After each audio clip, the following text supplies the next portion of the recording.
The Vorthak Empire had been the undisputed heavyweight champion of galactic warfare for roughly 3 millennia, which, in galactic terms, was about as long as it takes for a decent civilization to figure out that pointing really big guns at your neighbors tends to make them more cooperative. Their battle doctrine was elegantly simple. Show up with enough firepower to crack a moon in half, demand submission, collect tribute, repeat until wealthy beyond measure. It was a business model that had worked flawlessly across 47 star systems, turning the Vorthak from mere aggressive lizard people into the galaxy's most successful aggressive lizard people with a really impressive fleet. Admiral Krex, whose name roughly translated to "he who makes others regret their life choices," had overseen 63 such demonstrations of overwhelming force. Each time, the pattern remained delightfully predictable. Aliens would gawk at his dreadnoughts, soil themselves appropriately, and begin calculating exactly how much of their planetary GDP they could afford to hand over without triggering complete societal collapse. It was almost boring in its reliability. Almost. The humans, however, seemed determined to break this perfectly functional system through the radical strategy of not being appropriately terrified. When the Vorthak had first made contact with Earth's representatives 6 months ago, the initial intelligence reports had been encouragingly standard. A young species, barely 3 centuries into their industrial age, still confined to their home system, showing all the usual signs of primitive military thinking. Their largest vessels barely qualified as patrol boats by galactic standards. Their weapons technology was charmingly antiquated. Their political structure was chaotically divided into hundreds of competing nation-states, each apparently convinced that their particular patch of dirt was worth dying for.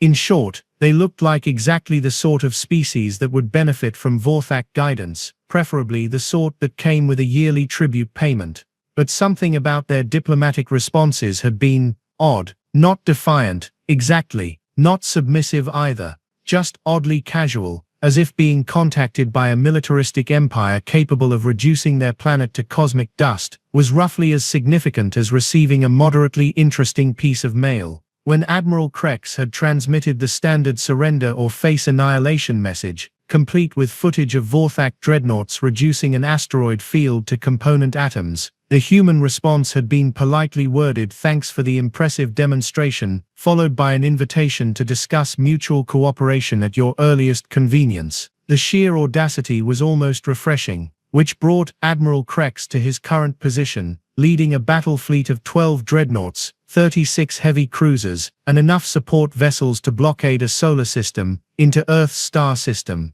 The fleet stretched across several thousand kilometers of space, their hulls gleaming with the distinctive blue-black metal that made Vorthak ships instantly recognizable across the galaxy. Each dreadnought was roughly 2 kilometers long, bristling with quantum cascade cannons capable of punching through planetary shields, plasma batteries that could melt tungsten at 50,000 kilometers, and shield generators that could deflect anything short of a direct supernova blast. It was, by any reasonable measure, enough firepower to subjugate a dozen worlds simultaneously. Commander Zilla, whose cybernetic implants gave her the appearance of having been assembled from equal parts lizard and electronics catalog, monitored the approaching blue-green planet with professional interest. Preliminary scans confirm intelligence reports, Admiral. No significant orbital defenses, no heavy fleet elements, a few dozen patrol craft, nothing larger than frigate class. Their largest orbital station appears to be primarily commercial. Admiral Krex's mandibles clicked in satisfaction. Excellent. Begin standard intimidation protocol. I want full weapon locks on their major population centers, shield displays at maximum visibility, and communications flooding all their channels. Let's give them the complete experience. The Vorthak fleet arranged itself in the traditional hammer of subjugation formation, designed to present the maximum visual and tactical threat to any planet-bound observers. Weapon ports glowed ominously red. Shield generators created shimmering distortions in space that were visible even to primitive optical sensors. The lead dreadnought, inevitable consequence, positioned itself directly between Earth and its sun, casting an appropriately dramatic shadow across several continents. It was a performance that had reduced proud warrior races to babbling supplicants, and convinced entire civilizations to abandon military resistance before the first shot was fired. The human response arrived within minutes. Vorthak Fleet, this is Captain Elena Torres of Earth Defense Command. Welcome to our solar system. We appreciate the demonstration of your capabilities and would like to extend an invitation for your command staff to observe some of our own vessels. We've prepared a small welcome committee that we think you'll find interesting. Please follow the transmitted coordinates to rendezvous point Delta 7. Looking forward to meeting you. Commander Zilla's head crest flattened in confusion.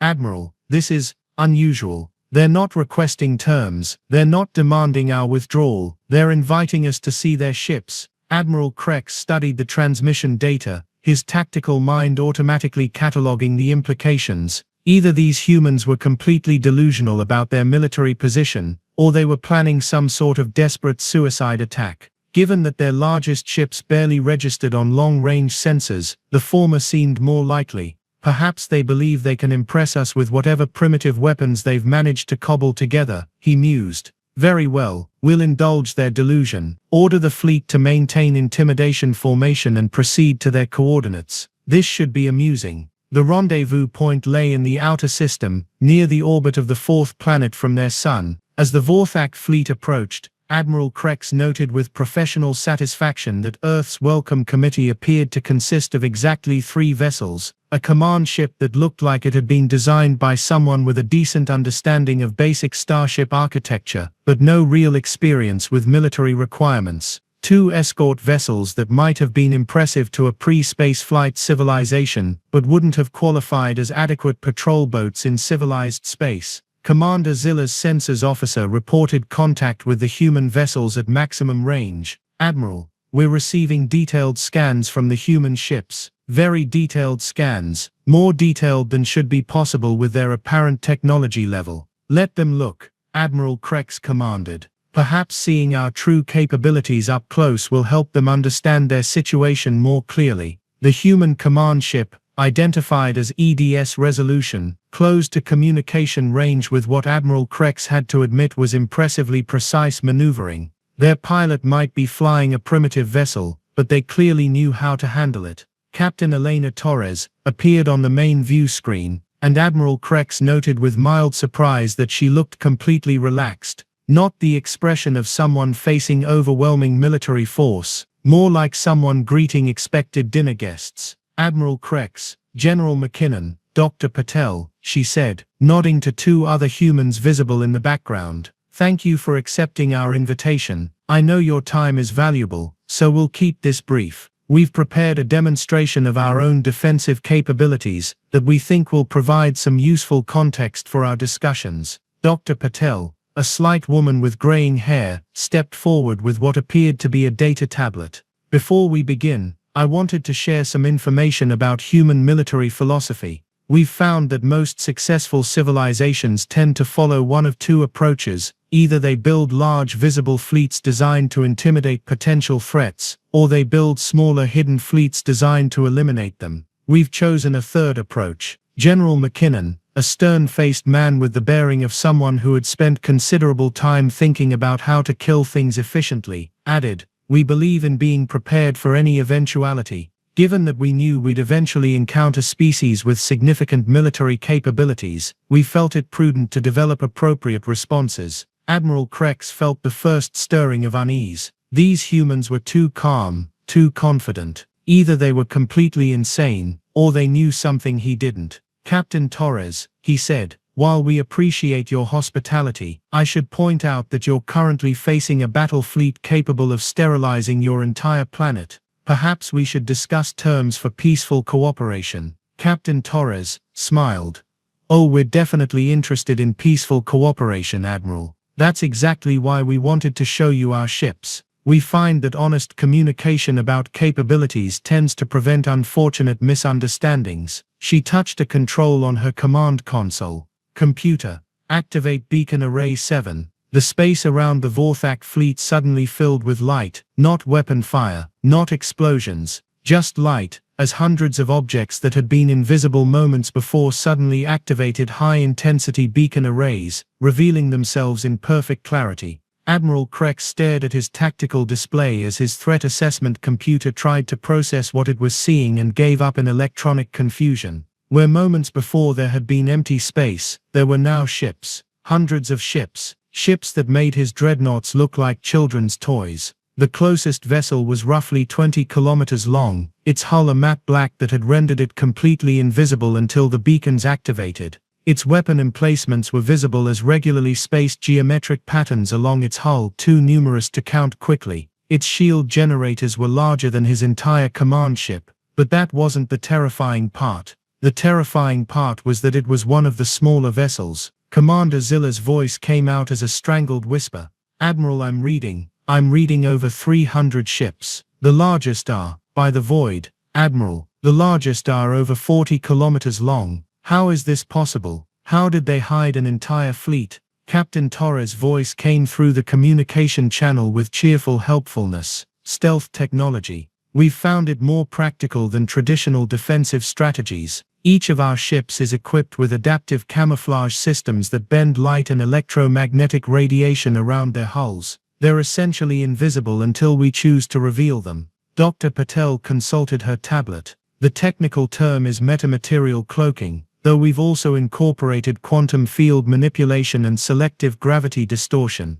It took us about 80 years to develop the full system, but we felt it was worth the investment." Admiral Krex's tactical officer was frantically updating threat assessments, and the numbers were becoming increasingly alarming. "Admiral, preliminary scans suggest these vessels are armed with weapons we don't recognize. The energy signatures are unprecedented. I'm reading gravitational anomalies around several of the larger ships that suggest artificial singularity generation." Artificial singularities. Commander Zilla's cybernetic implants flickered as she processed the implications. "They're using controlled black holes as weapons." General McKinnon's voice carried a note of modest pride. "Not just weapons. Propulsion, shield generation, power systems. We've found that controlled gravitational manipulation has a wide range of applications, though I should mention that the singularity cannons are purely defensive. We only use them when someone insists on making our day more complicated than necessary." The human fleet had arranged itself in a formation that looked deceptively casual, but which Admiral Krex's experienced eye recognized as a perfect tactical encirclement. Every approach vector was covered. Every possible escape route was blocked. His mighty battle fleet was now sitting in the center of a trap that could have accommodated a dozen fleets his size. "This is impossible," he said, more to himself than to the humans. "Our intelligence indicated you were a primitive species. Your largest ships barely registered on our sensors." Captain Torres nodded understandingly. "Oh, those. Yes, we keep a few older vessels around for routine patrol work and to maintain the proper appearance for visiting civilizations. We've found that showing our actual capabilities too early in diplomatic relationships tends to make people nervous." She gestured to her view screen, which now displayed a tactical overview of both fleets. The Vorthak vessels looked like minnows swimming among whales. "We prefer to let other species make their own assumptions about our military strength. It helps us identify which civilizations are interested in genuine cooperation and which ones are more focused on conquest and subjugation." The implications were sinking in with the slow, horrible inevitability of a collapsing star. The humans hadn't just hidden their fleet. They had deliberately appeared weak to see what the Vorthak would do. This entire encounter had been a test, and Admiral Krex was beginning to suspect he had failed it rather spectacularly. Dr. Patel was consulting her tablet again. "For context, Admiral, the fleet you're currently observing represents approximately 12% of our total defensive capability. We have similar fleets positioned at strategic points throughout local space. We believe in redundancy." 12%. Commander Zilla's voice cracked. "This is 12%. General McKinnon shrugged. "We're a cautious species. When we decided to make contact with galactic civilization, we wanted to be sure we could defend ourselves if things went poorly. The fact that you've managed to subjugate 47 star systems suggested that a robust defensive capability might be advisable." The scope of the miscalculation was becoming clear. The Vorthak Empire had spent 3 millennia building a reputation as the galaxy's premier military power. They had conquered dozens of worlds, subjugated entire species, and established themselves as the unquestioned masters of military intimidation. And they had just tried to intimidate a species that could have reduced their entire empire to cosmic dust as a casual afternoon exercise. Captain Torres seemed to sense his thoughts. "Admiral, we want to emphasize that we're not interested in conquest or territorial expansion.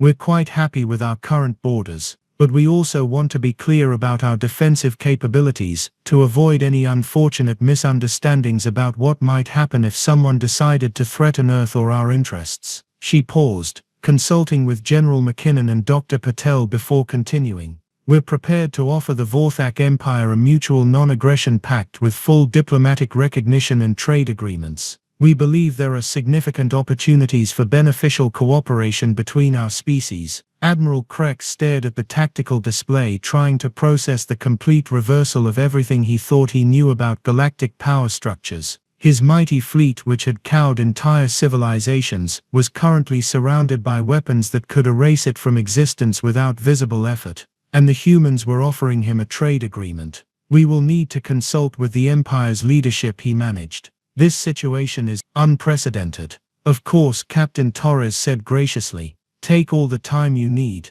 We'll maintain position here until you're ready to proceed with formal negotiations." As the Vorthak fleet began its hasty retreat toward the edge of the solar system, Admiral Krex reflected on the day's revelations. For 3 millennia, the Empire had built its strategy on the assumption that bigger guns and more ships equaled galactic supremacy. The humans had just demonstrated that there was a significant difference between having the biggest guns in known space and having the biggest guns in actual space. Commander Zilla was already composing urgent messages to Vorthak High Command, trying to find words to explain that their entire military doctrine had just become obsolete. "Admiral, how do we report this? How do we explain that we've encountered a species that makes us look like primitives playing with toys?" Admiral Krex watched the human fleet fade back into invisibility as their stealth systems reactivated, leaving no trace that the most powerful naval force he had ever encountered had been there at all. "We tell them the truth," he said finally.